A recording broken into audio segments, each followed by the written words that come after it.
Në tokë, nga mikrobet e parat e qytetërimi i parë zgjatën 3 miliard e 800 milion vjet, por shumica e asaj kohe u shpenzua në fazën njëqelizore. Nga kafshët e para shumë qelizore të njeriu zgjatën vetëm 600 milion vjet, dhe nga njeriu i parë te qytetërimi i parë zgjatën vetëm 300.000 vjet. Kjo do të thotë se evolucioni përshpejtohet.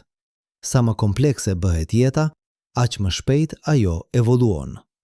Nëse e njëjta gjë ndodhi në Mars, atëherë është e mundur që Marsi arriti në forma komplekse jete para se uji i tij të avullonte. Ndoshta jo qytetërime me teknologji të avancuar, por ndoshta diçka më shumë se mikrobe. Ndoshta kafshë të thjeshta, ndoshta bim, ndoshta forma jete që ndërtonin struktura të thjeshta për mbrojtje ose për të kapur ushqim. Dhe nëse ato forma ekzistuan, ku janë gjurmët e tyre? Kjo është pyetja që na kthehen vazhdimisht. Përgjigjja është se gjurmët mund të jenë atje, por ne nuk kemi kërkuar mjaftueshëm. Perseverance ka eksploruar vetëm një pjesë të vogël të kraterit Jezero, dhe Jezero është vetëm një vend në një planet me sipërfaqe sa të gjitha kontinentet e tokës së bashku. Ne kemi nevojë për më shumë rover, më shumë misione, më shumë kohë. Por ka një arsye tjetër pse gjurmët mund të jenë të vështira për t'u gjetur. Në tokë ne kemi një rekord fosil relativisht të mirë, sepse kemi plaka tektonike që vazhdimisht krijojnë shkëmbim të rinj dhe i sjellin ato në sipërfaqe. Por Marsi nuk ka plaka tektonike. Sipërfaqja e tij është e vjetër, shumë e vjetër. Disa rajone janë 4 miliardë vjet të vjetra, pothuajse të paprekura që nga formimi i planetit. Kjo do të thotë se çdo gjë që ndodhi në sipërfaqe është ende atje, e varrosur në shtresa pluhuri dhe sedimenti.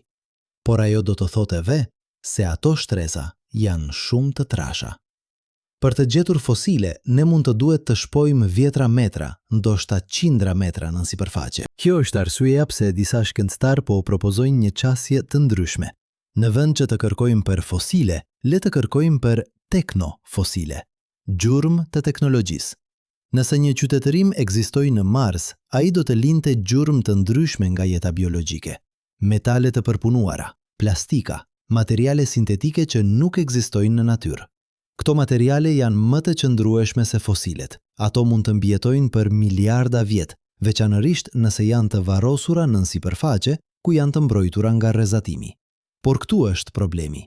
Si duken teknofosile 3 miliard vjeçare? Ne nuk e dim. Në tokë teknologjia jon ka vetëm disa mijë vjet. Ne nuk kemi asnjë përvojë me teknologji që ka mbijetuar për miliona vjet, e lëre më miliarda. Çdo gjë që ne kemi ndërtuar, qytete, rrugë, ndërtesa, do të gërryhet në pluhur në vetëm disa milion vjet. Vetëm gjurmët më të qëndrueshme do të mbeten, anomali kimike në sedimente, izotope të pazakonta, ndoshta disa objekte të varrosura thellë që janë bërë pjesë e shkëmbit. Kjo na çon te një realizim shqetësues. Nëse ne nuk mund të gjejmë gjurmë të qytetërimit ton pas disa milion vjetësh, si mund të presim të gjejmë gjurmë të një qytetërimi marsian pas 3 miliard vjetësh? Përgjigjja është se ne nuk mund, jo me teknologjinë aktuale. Ne kemi nevojë për instrumente më të mira, për misione më ambicioze, për një angazhim afatgjatë për të eksploruar Marsin në mënyrë sistematike. Por ndërsa ne po zhvillojmë ato instrumente, ndërsa po planifikojmë ato misione, ka një pyetje që duhet ta bëjmë. A duam vërtet ta dim përgjigjen? Sepse nëse ne gjejmë provë të një qytetërimi të lashtë marsian, kjo do të ndryshojë gjithçka. Do të na detyrojë të përbalemi me faktin se ne nuk jemi të parët, se qytetërimet ngrihen dhe bien, se edhe forma më të avancuara të jetës mund të zhduken pa lënë gjurmë. Dhe nëse kjo i ndodhi Marsit, çfarë na pengon që të na ndodh edhe neve? Kjo është pyetja që shkencëtarët po e shmangen, jo sepse nuk është e rëndësishme, por sepse është shumë e rëndësishme. Sepse përgjigja mund të ndryshojë mënyrën se si e shohim të ardhmen tonë. Nëse Marsi pati një qytetërim që zhduku, atëherë ne duhet të mësojmë nga gabimet e tyre. Ne duhet të kuptojmë se çfarë shkoi keq, dhe ne duhet të sigurohemi që e njëjta gjë nuk na ndodh neve.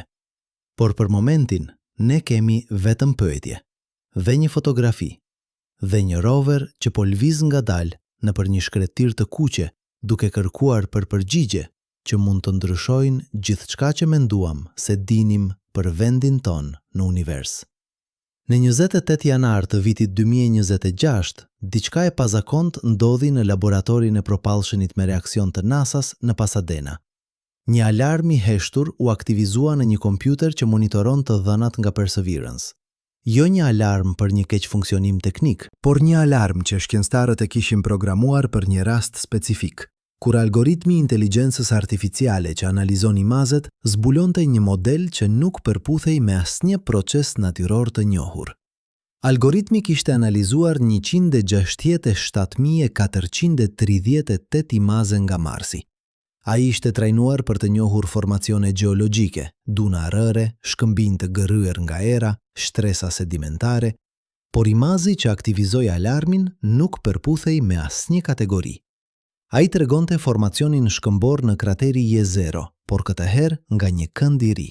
Dhe nga ky kënd, diçka bëhej e dukshme që nuk ishte e dukshme më parë. Bloqet nuk ishin thjesht të rregulluara në një vijë.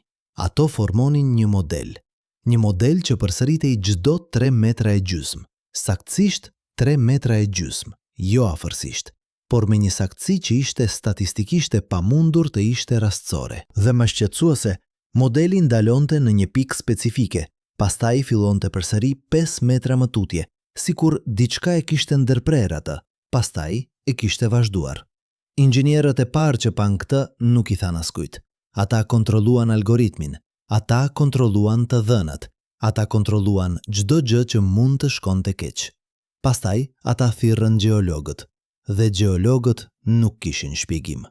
Sepse në natyrë, proceset që krijojnë rregullsi, kristalizimi, shtresimi sedimentar, gërryerja nga uji, nuk krijojnë modele që ndalen dhe fillojnë përsëri. Ato krijojnë modele të vazhdueshme, ose modele që ndryshojnë gradualisht, jo modele që ndërpriten dhe vazhdojnë me të njëjtën saktësi. Për 3 ditë informacioni mbeti i klasifikuar, jo sepse NASA po përpiqej ta fshihte, por sepse ata nuk dinin se çfarë kishin.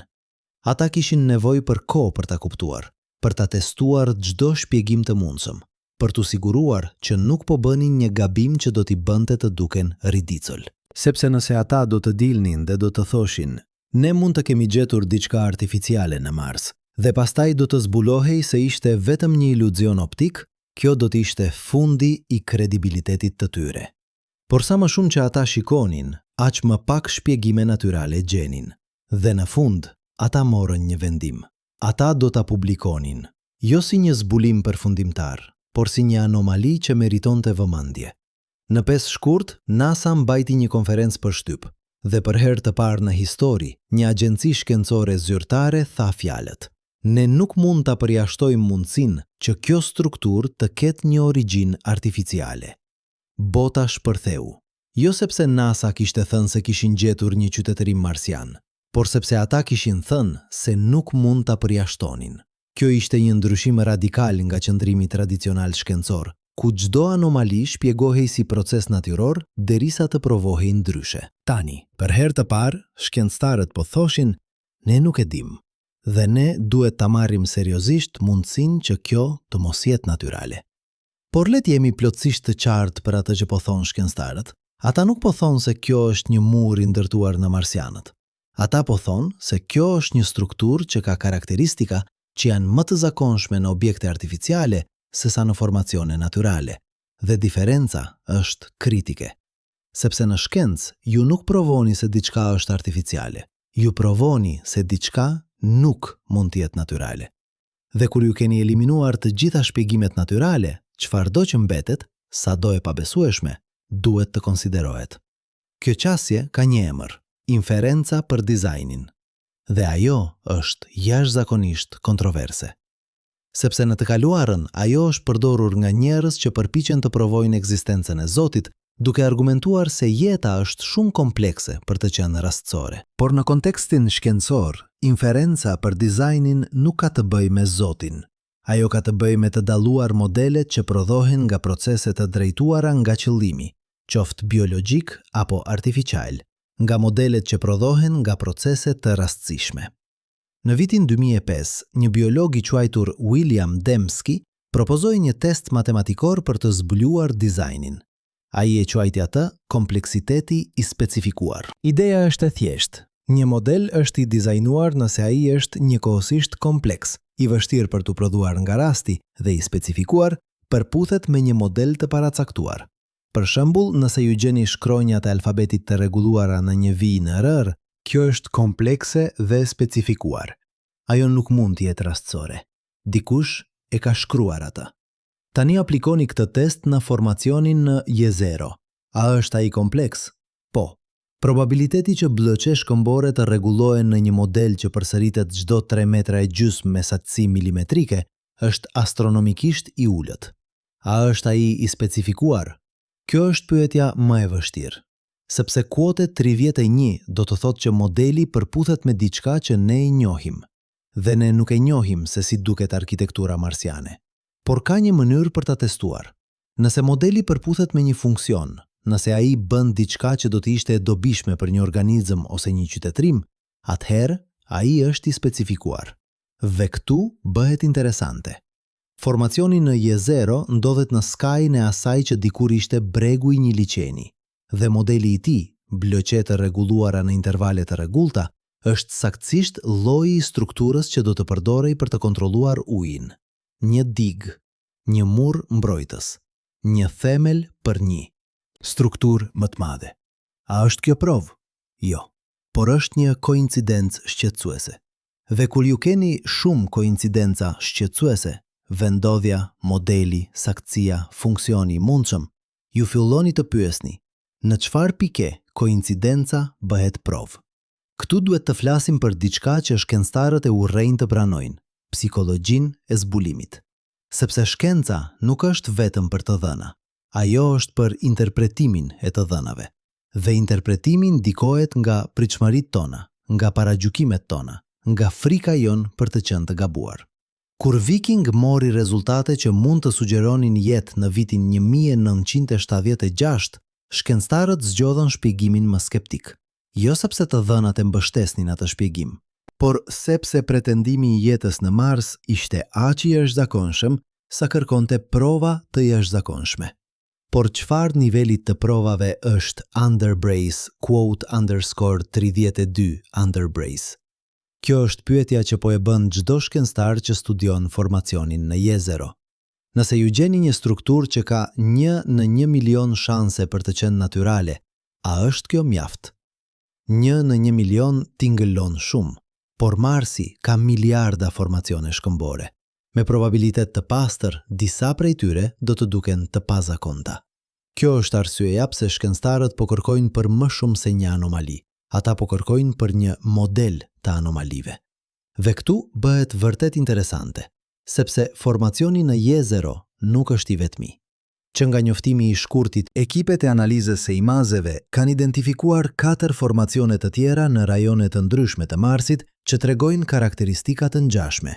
Jo të njëjtat karakteristika, çdo formacion është unik, por të gjithë tregojnë të njëjtin lloj rregullësie, që nuk përputhet me proceset natyrale të njohura. Dhe më shqetësuese, të gjithë ndodhen në vende që dikur kishin ujë, brinje liçenesh, delta lumensh, kanale të thata. Nëse këto formacione janë natyrale, atëherë ne kemi zbuluar një proces gjeologjik të ri që nuk ekziston në tokë. Një proces që krijon rregullsi të përsëritura në vende specifike të lidhura me ujin. Kjo do të ishte një zbulim i madh në vetvete, por nëse ato nuk janë natyrale, atëherë ne po shikojmë diçka që e ndryshon çdo gjë që menduam se dinim për historinë e jetës në sistemin ton diellor. Tani e kuptoj plotësisht se në çfarë po mendoni. Ju po mendoni dhe keni të drejtë të jeni skeptik, sepse historia e në Mars është e mbushur me pretendimet egzageruara dhe iluzione optike. Çdo herë që dikush sheh diçka të pazakontë në një fotografi nga Marsi, interneti shpërthen me teori se NASA po fsheh prova të jetës jashtëtoksore. Por kjo është pikërisht arsyeja pse shkencëtarët po janë aq të kujdesshëm këtë herë. Ata nuk po thonë se kanë gjetur prova. Ata po thonë se kanë gjetur diçka që nuk mund ta shpjegojnë. Dhe në vend që ta injorojnë ose ta shpjegojnë me një teori të shpejtë, ata po e studiojnë atë me çdo mjet që kanë. Sepse nëse ka edhe një shans të vogël që kjo të jetë diçka më shumë se gjeologji, atëherë ne kemi detyrimin të zbulojmë të vërtetën. Dhe ja se si ata po e bëjnë këtë.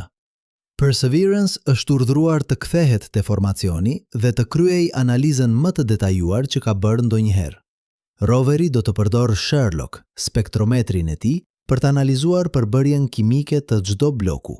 Ai do të kërkojë për gjurmë metalesh që nuk duhet të jenë atje, për raporte izotopesh që sugjerojnë përpunim artificial, për çdo gjë që mund të dalojë një shkëmb të prerë nga një shkëmb të thyer nga procese natyrale. Por më e rëndësishmja, ai do të shpojë. Instrumenti i shpimit të Perseverance mund të marrë mostra nga 5 cm nën sipërfaqe. Dhe në ato 5 cm, të mbrojtura nga rrezatimi që ka goditur sipërfaqen për miliarda vjet, mund të ketë prova që nuk janë të dukshme në sipërfaqe. Nëse bloqet janë të prerë, duhet të ketë gjurmë të veglave. Nëse ato janë të vendosura, duhet të ketë një shtres ndërmjet tyre që është e ndryshme nga shkëmbi natyror. Nëse ato janë të lidhura me ndonjë lloj mortari, duhet të ketë përbërje kimike që nuk ekziston në natyrë.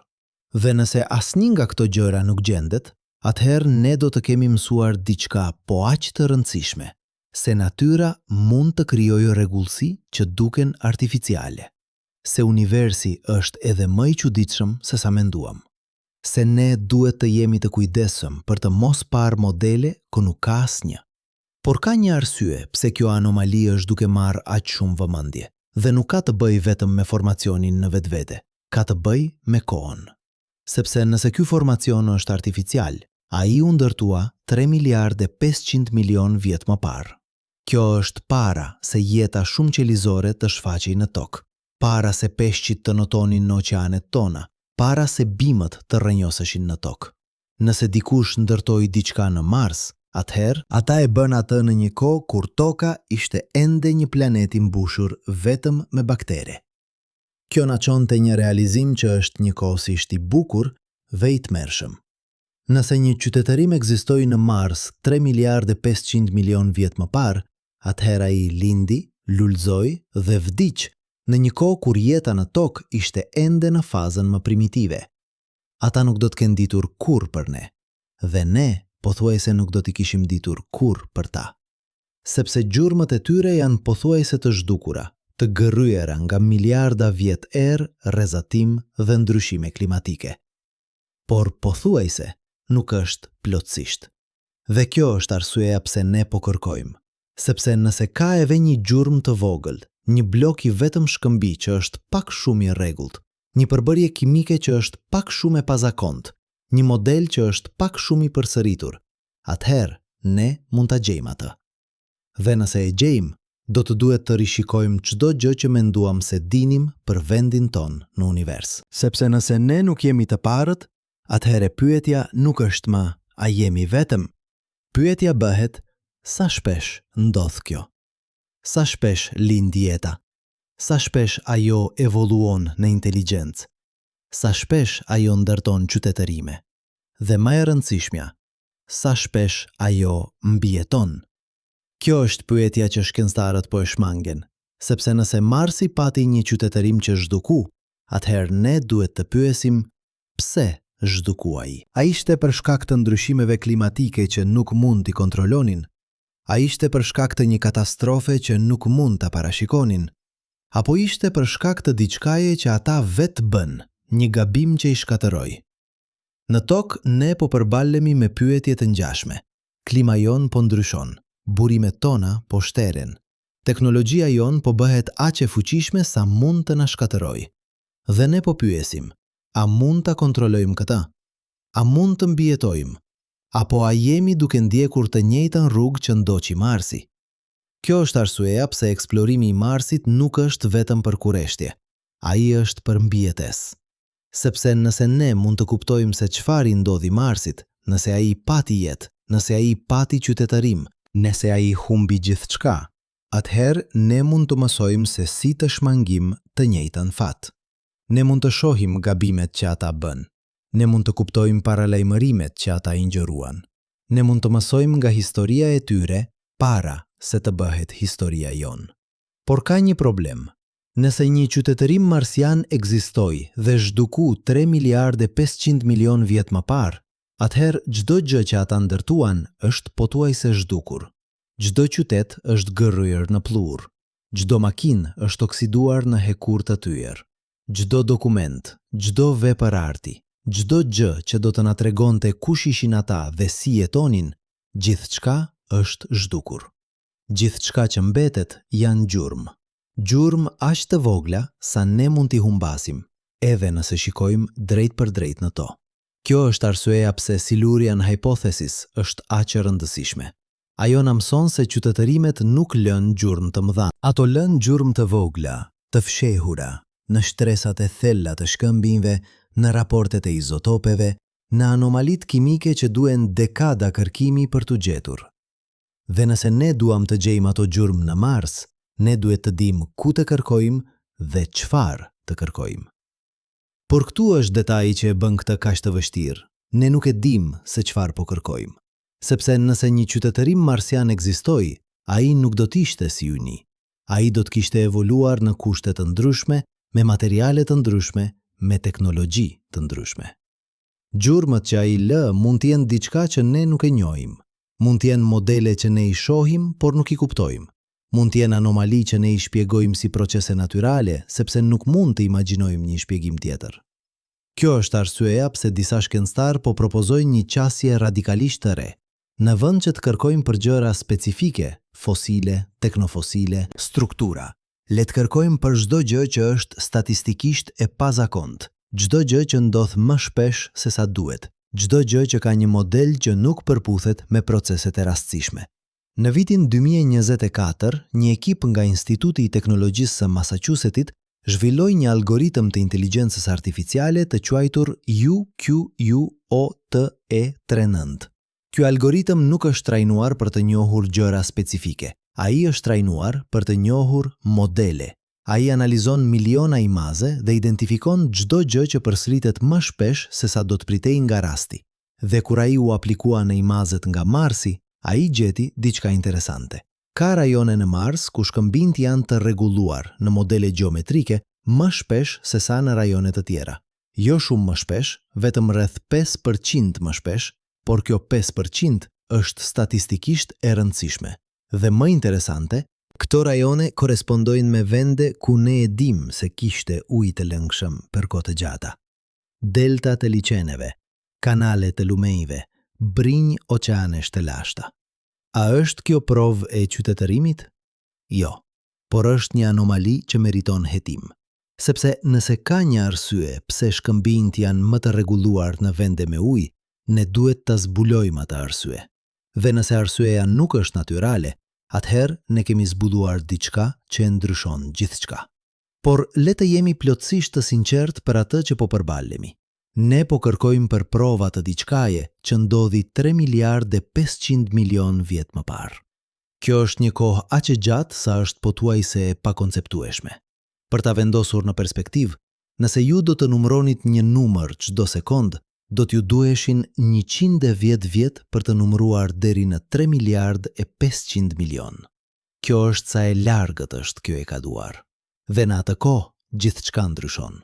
Kontinentet lëvizin, oqeanet avullojnë, atmosfera zhduket. Rrezatimi godë sipërfaqen pa mbrojtje. Çdo gjë që ishte në sipërfaqe është gërryer, e thyer, e shpërbër. Vetëm gjërat që ishin të varrosura thellë, të mbrojtura nga shtresa shkëmbinjsh, kanë një shans për të mbijetuar. Dhe edhe ato gjëra janë të ndryshuar, të transformuara nga presioni dhe ngjehtësia e brendshme e planetit. Kjo është arsyeja pse shumica e shkencëtarëve janë skeptik. Jo sepse ata nuk besojnë se jeta mund të ketë ekzistuar në Mars, por sepse ata nuk besojnë se ne mund të gjejmë prova të saj pas aq shumë kohe. Gjurmët janë shumë të vogla, koha është shumë e gjatë, gjasat janë shumë të ulta. Por ka një arsye për të vazhduar kërkimin, sepse nëse ka edhe një shans të vogël, 1 në 1 milion, 1 në 1 miliard, që ne mund të gjejmë diçka, atëhere ne duhet ta përpiqemi. sepse përgjigjja për pyetjen a jemi vetëm është aq e rëndësishme sa ja vlen çdo përpjekje, çdo burim, çdo vit kërkimi. Dhe ndoshta, vetëm ndoshta, ne tashmë e kemi gjetur ata. Ndoshta formacioni në krateri Jezero është gjurma që po kërkonim. Ndoshta ato bloqet e rregulluara, ai modeli përsëritur, ajo saktësi e pazakont, ndoshta ato janë mesazhi i fundit nga një botë që vdiq para se bota jon të lind. Një mesazh që thot: ne ishim këtu, ne ekzistuam, ne ndërtuam, dhe pastaj ne zhdukëm. Nëse kjo është e vërtet, atëherë ne duhet të pyesim: çfarë do të thot kjo për ne? Çfarë do të thot të dish se dikush tjetër e bëri atë që ne po përpiqemi të bëjmë? Të ndërtojmë një qytetërim, të eksplorojmë më universin, të lëmë një gjurmë dhe pastaj zhduku pa lënë pothuajse asgjë. A duhet të na friksoj kjo, apo a duhet të na frymëzoj? Ndoshta të dyja. Sepse nëse Marsi pati një qytetërim që zhduku, kjo na tregon se ne nuk jemi të përjetshëm. Se çdo gjë që ndërtojmë, çdo gjë që krijojmë, çdo gjë që mendojmë se do të zgjas përgjithmonë, gjithçka mund të zhduket. Por ajo na tregon edhe se jeta nuk dorëzohet lehtësisht. Se edhe në kushtet më të vështira, në planetin më armiqësor, jeta gjen një mënyrë. Dhe nëse ajo e bëri atë në Mars, atëherë ajo mund ta bëjë atë kudo. Kjo është mesazhi i vërtet i Marsit.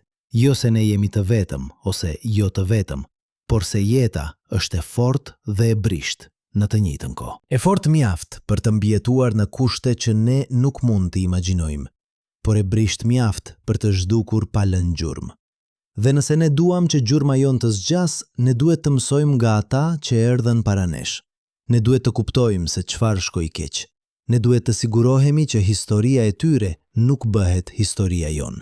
Por për ta bërë këtë, ne duhet ta gjejmë atë histori. Ne duhet të lexojmë gjurmët që ata lanë. Ne duhet të dëgjojmë mesazhin që ata po përpiqen të na dërgojnë nëpër miliarda vjet dhe miliona kilometra. Dhe ndoshta, vetëm ndoshta, ai mesazh është tashmë atje, i dëvëndur në shkëmbinjtë e kuq të një planeti që dikur ishte blu, duke pritur që ne ta gjejmë. Por le të ndalemi për një moment. Le të jemi plotësisht të sinqert për atë që ne nuk e dim. Ne nuk e dim nëse formacioni në krateri Jezero është artificial. Ne nuk e dim nëse Marsi pati ndonjëherë jetë komplekse. Ne nuk e dim nëse qytetërimet mund të zhduken pa lënë gjurmë. Ne nuk e dim nëse ne jemi të parët, të fundit, apo diku në mes. Dhe kjo ignorancë, kjo hapësirë e madhe e asaj që ne nuk e dim, është ndoshta gjëja më e rëndësishme që duhet të pranojmë. Sepse në shkencë ka një tundim i vazhdueshëm për të mbushur boshllëqet me përgjigje. Kur ne shohim diçka të pazakont, ne duam menjëherë ta shpjegojmë. Dhe shpjegimi që zgjedhim zakonisht është ai që përputhet me atë që tashmë besojmë. Nëse ne besojmë se jeta është e rrallë, ne shpjegojmë çdo anomali si proces natyror. Nëse ne besojmë se jeta është e zakonshme, ne shohim biosinjale kudo. Por e vërteta nuk i pëlqen besimi ynë. Ajo thjesht është. Dhe ndonjëherë, përgjigjja më e sinqertë që mund të japim është: kjo nuk është dobësi. Kjo është forcë. Sepse kur ju pranoni se nuk e dini, ju hapni derën për zbulim të vërtet. Ju ndaloni së filtruar të dhënat në përparagjykimet tuaja. Ju filloni të shihni gjëra që më parë do t'i kishin injoruar. Ju bëheni të hapur ndaj mundësive që më parë do t'i kishin dukur të pamundura. Dhe Marsi është plot me mundësi të pamundura. Ne nuk e dim pse oksigjeni në atmosferën e Marsit ndryshon me stinët.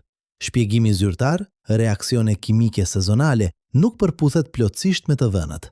Ka diçka tjetër që po ndodh, diçka që ne nuk e kuptojmë. Ndoshta është jeta, ndoshta është gjeologji e pazakont, ndoshta është një proces që nuk ekziston në tokë. Ne nuk e dim. Ne nuk e dim pse ka metan në atmosferën e Marsit. Metani është një gaz që shpërbëhet shpejt në rrezatimin diellor. Fakti që ai është ende atje do të thotë se diçka po e prodhon vazhdimisht. Në tokë, 95% e metanit prodhohet nga jeta, nga baktere, nga kafsh, nga procese biologjike. Por në Mars, ne nuk e dim. Ndoshta është nga aktiviteti gjeotermik, ndoshta është nga reaksione kimike në shkëmbinj, ndoshta është nga mikrobe nën-toksore, ne nuk e dim. Ne nuk e dim çfarë ka në ujërat nën-toksore të Marsit. Ne e dim se ato ujëra ekzistojnë, të dhënat nga InSight e provuan këtë, por ne nuk e dim nëse ato janë të pastra apo të ndotura, nëse janë të ngrohta apo të ftohta, nëse përmbajnë kimikate që mund të mbështesin jetën, apo kimikate që do ta vrisnin atë. Dhe më e rëndësishmja, ne nuk e dim nëse ka diçka që jeton atje. Ne nuk e dim. Ne nuk e dim sa shpesh lind jeta në univers. Ne kemi vetëm një shembull, tokën. Dhe nga një shembull, ju nuk mund të nxirrni statistika. Ndoshta jeta lind sa herë që kushtet janë të përshtatshme, në çdo planet me ujë të lëngshëm dhe energji. Ndoshta ajo është një aksident i rrallë që ndodh vetëm një herë në 1 miliard planet. Ne nuk e dim. Ne nuk e dim sa shpesh jeta evoluon në inteligjencë. Në tokë zgjatën 3 miliard e 800 milion vjet nga jeta e parë te inteligjenca e parë. A është kjo normale? A është kjo e shpejtë? A është kjo e ngadaltë? Ne nuk kemi asnjë pikë krahasimi. Ne nuk e dim. Ne nuk e dim sa zgjat një qytetërim mesatar. Qytetërimi ynë ka vetëm disa mijë vjet. Ne nuk e dim nëse do të zgjas edhe 1000 vjet të tjera. Ne nuk e dim nëse shumica e qytetërimeve shkatërrojnë veten para se të bëhen shumë planetare. Ne nuk e dim nëse ne jemi tipik apo të jashtëzakonshëm. Ne nuk e dim. Dhe më e rëndësishmja, ne nuk e dim çfarë do të thotë të jesh i vetëm në univers. Sepse edhe nëse ne jemi të vetmit tani, kjo nuk do të thotë se kemi qenë gjithmonë të vetëm.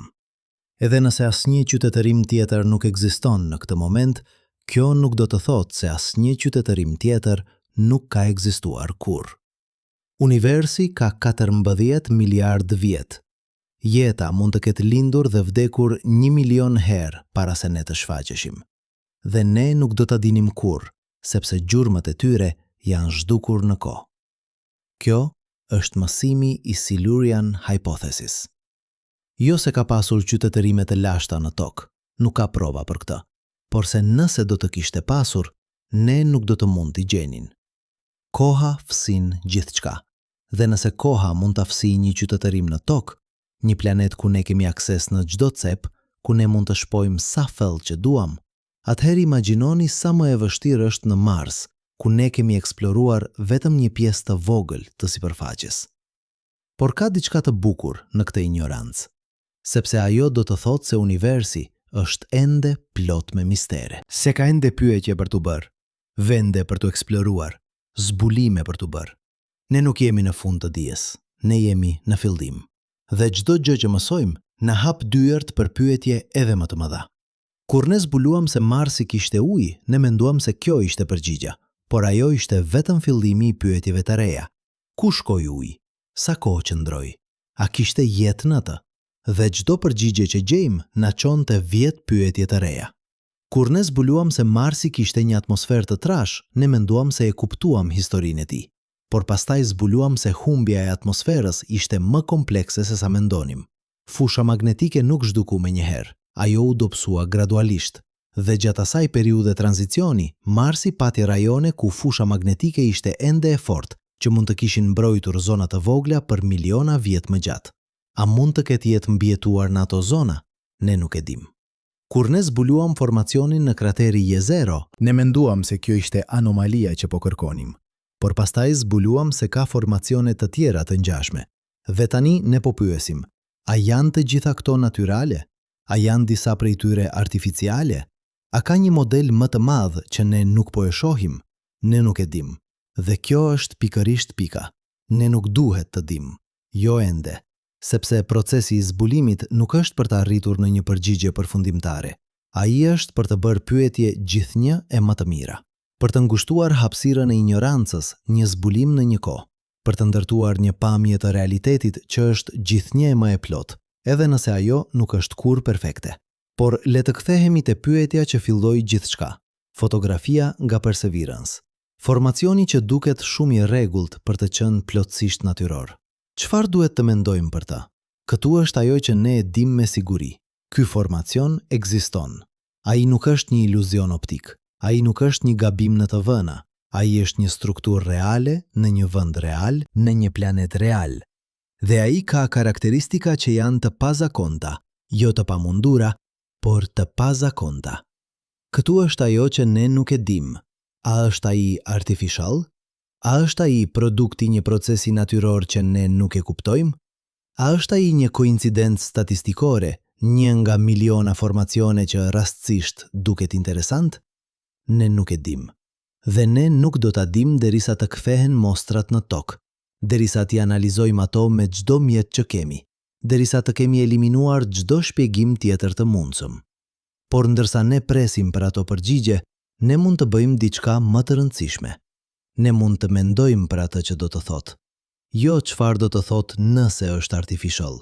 Kjo është e qartë. Por çfarë do të thotë që ne po bëjmë këtë pyetje? Çfarë do të thotë që ne, një specie që ka ekzistuar për vetëm 300.000 vjet, po shikojmë shkëmbin në një planet tjetër dhe po pyesim, a ndërtoi dikush këtë? Kjo është diçka që asnjë specie tjetër në tokë nuk e ka bërë kurrë. Asnjë kafshë nuk shikon yjet dhe pyet, çfarë ka atje? Asnjë bim nuk pyet, si filloi jeta? Vetëm ne, vetëm njerëzit. Dhe kjo aftësi për të pyetur, kjo kurreshtje e pafund, ky refuzim për të pranuar ignorancën, është ndoshta gjëja më e jashtëzakonshme për ne. Sepse mendoni për këtë. Ne jemi të bërë nga atome që u formuan në brëndësi të yjeve që vdiqën miliarda vjet më parë. Ne jemi të bërë nga e njëjta lëndë që përbën shkëmbind, ujin, ajrin. Ne nuk jemi veçantë në përbërjen tonë, por ne jemi veçantë në atë që bëjmë me atë përbërje. Ne marrim atome të karbonit, hidrogenit, oksigjenit, azotit, elementet më të zakonshme në univers dhe i organizojmë ato në struktura aq komplekse sa ato mund të mendojnë për veten e tyre. Ato mund të pyesin pse. Dhe kjo është ajo që e bën kërkimin ton për jetë në Mars kaq të rëndësishëm. Jo sepse ne duam të gjejmë marsian, por sepse ne duam të kuptojmë nëse kjo aftësi për të pyetur, kjo vetëdije, kjo kurreshtje, kjo nevojë për të kuptuar, është diçka unike për ne, apo diçka që ndodh kudo ku jeta bëhet mjaft komplekse. Nëse ne gjejmë prova se Marsi pati jetë inteligjente, kjo do të thotë se vetëdia nuk është një aksident. Ajo është një fazë e evolucionit që ndodh kur kushtet janë të përshtatshme. Dhe nëse ajo ndodhi 2 herë në të njëjtin sistem diellor, atëherë ajo po ndodh në miliarda vende në galaksin tonë. Universi nuk është i mbushur vetëm me atome dhe energji. Ai është i mbushur me qenie që po përpiqen ta kuptojnë atë. Por nëse ne nuk gjejmë asgjë, nëse Marsi ishte gjithmonë i vdekur, nëse jeta nuk filloi kurrë atje, nëse ne jemi vërtet të vetmit, atëherë kjo na jep një përgjegjësi edhe më të madhe. Sepse do të thotë se ne jemi mënyra e vetme që universi ka për të kuptuar veten. Ne jemi sytë e vetëm që po shikojnë yjet. Ne jemi mendja e vetme që po bën pyetje. Dhe nëse ne zhdukem, ato pyetje mbeten të papërgjigjura për gjithmonë. Kjo është arsyeja pse mbijetesa jon është aq e rëndësishme, jo vetëm për ne, por për universin. Sepse nëse ne jemi të vetmit, atëherë me ne vdes diçka më shumë se një specie. Vdes aftësia e universit për të qenë i vetëdijshëm për veten. Vdes pyetja, pse? Dhe universi kthehet në atë që ishte para se ne të shfaqeshim. Një hapësirë e pafunde atomeve që lëvizin pa qëllim, pa kuptim, pa askënd për t'i vëzguar. Por le të kthehemi te momenti ku filluam. Kujtoni se si filloi ky udhtim. Një rover në një shkretir të kuqe, një fotografi e një formacioni shkëmbor, një pyetje e thjeshtë. 14. Tani, pas gjithçkaje që kemi eksploruar, historia e Marsit, humbja e atmosferës, mundësia e jetës, Silurian hypothesis, kërkim për biosinjale, debati për formacionin në Jezero, ne kthehemi te e njëjta pyetje. Por tani ajo ka një peshë të ndryshme, sepse tani ne e kuptojmë se kjo nuk është vetëm një pyetje për Mars. Kjo është një pyetje për ne. Nëse dikush ndërtoi diçka në Mars 3 miliardë 500 milion vjet më parë, atëherë ne nuk jemi të parët. Ne jemi pjesë e një historie më të gjatë, një historie ku qytetërimet ngrihen dhe bien si valët në një oqean, ku jeta gjen një mënyrë, edhe në vendet më armiqësore, ku inteligjenca lind, krijon, eksploron dhe pastaj ndonjëherë zhduket. Dhe nëse kjo është e vërtet, atëherë ne duhet të pyesim, çfarë do të lëmë ne? Kur ne zhdukem dhe ne do të zhdukem një ditë në një formë apo tjetrën, çfarë do të mbetet? A do të jenë shkëmbinj të thyer në një planet të vdekur? A do të jenë sinjale radio që udhtojnë në përhapësirë duke u dobësuar derisa të bëhen të padallueshme nga zhurma? A do të jenë mostra të ADN-s të ruajtura në arkiva duke pritur që dikush t'i gjejë?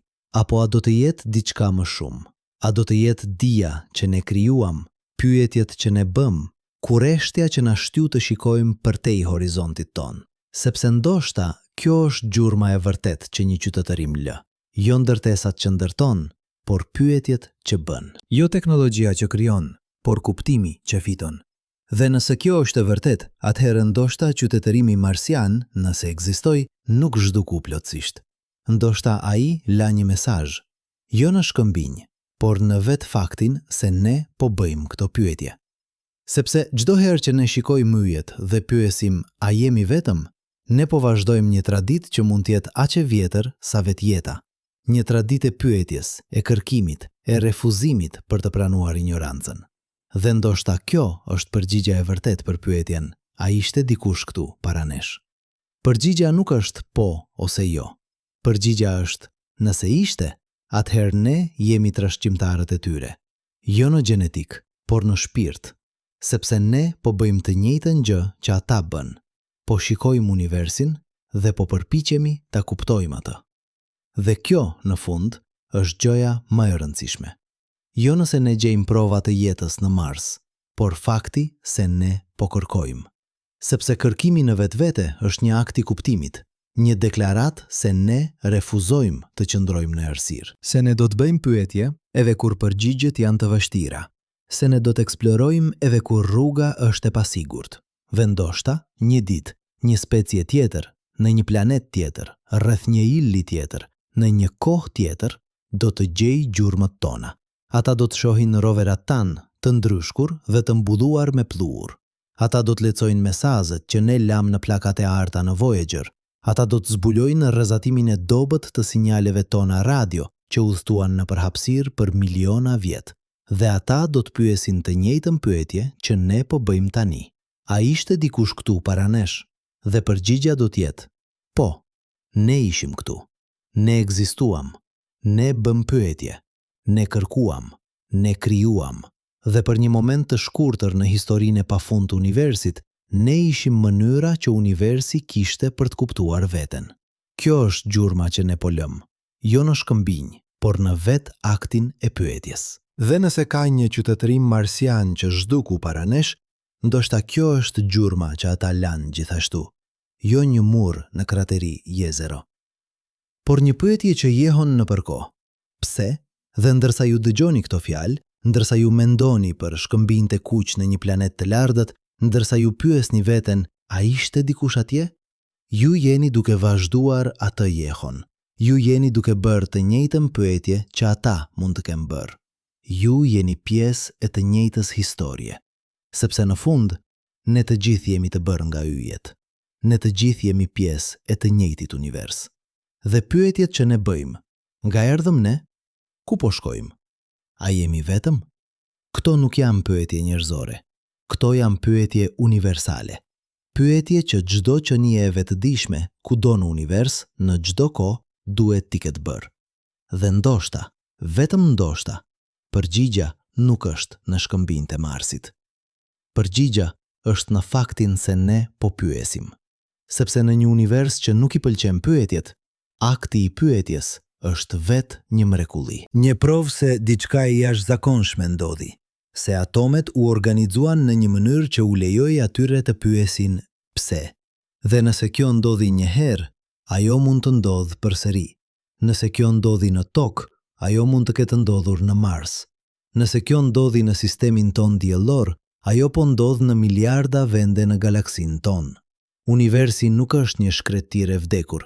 Ai është një kopësht ku jeta, vetëdia, inteligjenca lulëzojnë kudo ku kushtet janë të përshtatshme. Por edhe nëse ne jemi të vetmit, edhe nëse jeta nuk filloi kurrë në Mars, edhe nëse ne jemi një aksident i vetëm në një univers të pafund, ne ende kemi rëndësi, sepse ne jemi ata që po bëjnë pyetje, ne jemi ata që po kërkojnë, ne jemi ata që po refuzojnë të pranojnë ignorancën. Dhe kjo, në fund, është mesazhi i Marsit. Jo se ne jemi të parët ose jo të parët, por se ne jemi këtu, tani, në këtë moment, dhe ne po bëjmë pyetje që mund të ndryshojnë gjithçka që menduam se dinim për vendin ton në univers. Dhe ndoshta, vetëm ndoshta, kjo është gjëja më e rëndësishme që një qytetërim mund të bëj. Jo të ndërtoj monumente që do të zgjatin përgjithmonë, por të bëj pyetje që do të jehojnë në përkohë. Pyetje që do të frymëzojnë qytetërime të tjera, në kohë të tjera, në vende të tjera, të vazhdojnë kërkimin. Sepse në fund, ne të gjithë jemi kërkues. Të gjithë po përpiqemi ta kuptojmë këtë univers të çuditshëm, të bukur, të tmerrshëm ku gjendemi. Dhe nëse ka një gjë që na bashkon, njerëzit, marsianët e mundshëm, çdo qenie e vetëdijshme kudo në univers, është kjo. Ne të gjithë shikojmë yjet dhe pyesim pse. Dhe ndoshta, vetëm ndoshta, kjo pyetje është më e rëndësishme se përgjigja. Sepse përgjigja do të vijë dhe do të shkojë, por pyetja do të mbetet përgjithmonë. Jehon e përjetshme në errësirën e universit, duke pritur që dikush ta dëgjojë. Dhe ju, duke dëgjuar këto fjalë, jeni duke dëgjuar atë jehon. Ju jeni pjesë e asaj historie. Ju jeni një nga kërkuesit. Dhe çfarëdo që ne gjejmë në Mars, qoftë shkëmbinj të thyer ose gjurmë të një qytetërimi të humbur, ne tashmë kemi gjetur diçka më të rëndësishme. Ne kemi gjetur pyetjen. Dhe ajo pyetje, më shumë se çdo përgjigje, është ajo që na bën njerëzor.